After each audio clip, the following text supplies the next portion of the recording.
Hello, it's John Heaton, and today I'm going to be looking at a band called Badfinger and ranking their albums from least best to best.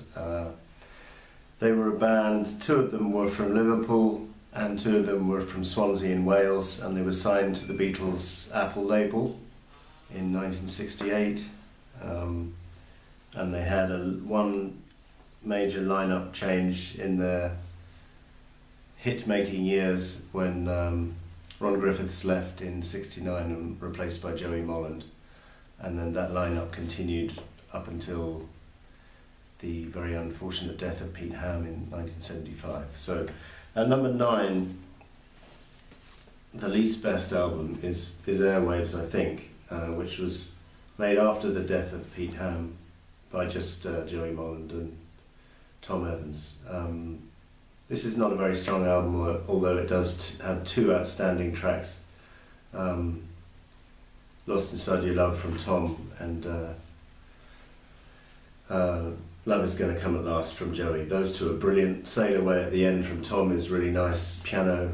Nicky Hopkins plays on this record, but it's not their best. Number 8 is the last one they made before the death. Another very unfortunate death. Tom Evans, the bass player, singer, committed suicide in 1983, and this was released in '81. This is the second one that they made, just Joey and Tom without Pete. And it's pretty decent, it rocks hard. Rod Roach plays guitar on here, and a couple of songs are left over from the '75 album Head First, which wasn't released. Two Hung Up On You is probably my favourite. Hold On is a very good, catchy song, and I think was a top 40 hit in the US. So this is a pretty good album. Next up is this Head First album, which came out I don't know, about 10 years ago, I guess. This was the album which got rejected by the record company after Wish You Were Here and just before Pete Ham died. It's very interesting to listen to, but you can see why the record company were a little bit disappointed. It's got quite a bit of filler on it. But having said that, Lay Me Down from Pete is great. Keep Believing is a nice song. Hey Mr. Manager from Tom is very strong. Rock and Roll Contract is very strong. The rest of it, not so good. Next up is Badfinger. It's just called Badfinger. It was supposed to be called For Love or Money, but they left out the title. This is with all 4 members still in the band: Pete, Tommy, Joey and Mike. Actually Mike has a good solo song on here, My Heart Goes Out, which I like a lot. Other highlights from this are Lonely You from Pete, Give It Up from Joey. Next up is the previous album from 1973, Ass. Not a great cover, is it? It's supposed to be the Warner Brothers dangling a carrot, lots of money, and tempting them to leave Apple, but I don't really like the cover. That cover's a bit better. Good picture of the band. So this album is a little bit strangely produced, bit muddy production, but it's got some great songs on here. Cowboy by Mike Gibbons, probably the best song on the album, actually. Apple of My Eye from Pete is great. A number of really strong songs from Joey, who seems to dominate this album. I think he's 1, 2, 3, 4, 5. 5 out of the 10 songs are from Joey, so it's a little bit skewed towards him, but it sounds good. It's another pretty hard rocking album, this. I think we're into the top 4 now. Magic Christian from 1969. This had the single Come and Get It, which Paul McCartney gave the band, which kind of launched their career. And it's also got a couple of gems from Pete, Knocking Down My Home and Walk Out in the Rain. Those songs are outstanding. Beautiful and Blue from Tom is also great. And Ron Griffiths' song Dear Angie is decent. There's a bit of filler on here, but it's a pretty strong album. It's the back cover. So top 3 No Dice from 1970.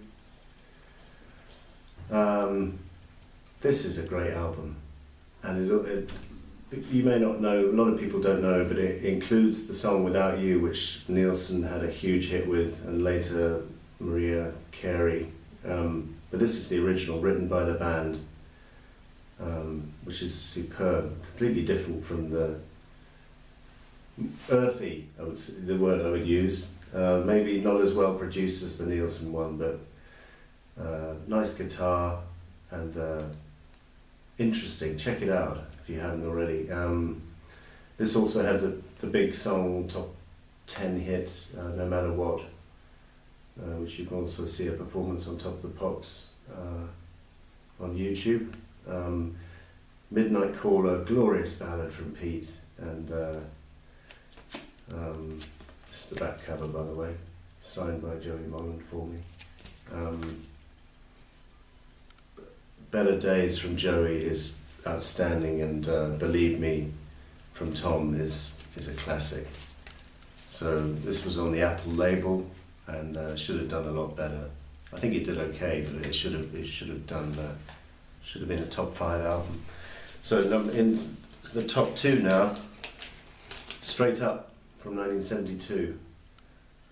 This is chock-a-block full of great songs. Their songwriting is at certainly very near their peak on this album. Pete Ham is an outstanding form with Day After Day, Take It All, and The Name of the Game. 3 classics right there from Pete. Only one song from Tom, unfortunately, which is a great one, the last one, It's Over. And Joey Molland contributes 2 or 3 brilliant songs, particularly Sweet Tuesday Morning and I Die Babe. This album was produced by Todd Rundgren, but also George Harrison produced 3 of the tracks, and he actually plays guitar with Pete on Day After Day. This is the back cover.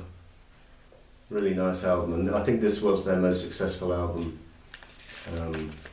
Did pretty well, particularly in the States. They seem to do better in the States than in the UK. So, number one album for me is the album which released at the beginning of 1975, Wish You Were Here, recorded in Caribou. It's on the Warner Brothers label, and unfortunately it got withdrawn after about, I don't know, 2 or 3 weeks. It was climbing the charts. It had great reviews. It had a good review in Rolling Stone, I remember. Well, I read it later. But it got withdrawn by the record company because they had some legal dispute with the band over royalties. So really hard luck, because this album should have been a blockbuster, but it wasn't. Brilliant songs from all 4 of them. Again, only one song from Tom, which is a shame. And again, his song is brilliant, King of the Load. And Joey contributes Gotta Get Out of Here, which is brilliant, and Love Time, amazing. Mike Gibbons, the beginning of side 2, the first half of the medley, In the Meantime, is from him, and also You're So Fine on side 1. Although he doesn't sing the lead on it, he writes the song, and it's brilliant. But I guess probably the strongest songs on here are from Pete. Meanwhile Back at the Ranch is an absolute classic. Great guitar solo from Joey. No One Knows, lovely, lovely song, and Dennis, outstanding. And Should I Smoke at the end from Joey, very nice. Really, really cohesive album, really flows nicely, brilliantly produced by Chris Thomas. This is a lost masterpiece. So if you do see it on CD, or you probably won't find it on vinyl, this is pretty rare, I think. If you do see it on CD, take a chance with it. I recommend it. So that was Badfinger, and thanks for watching. Please remember to subscribe, like and comment, and see you next time.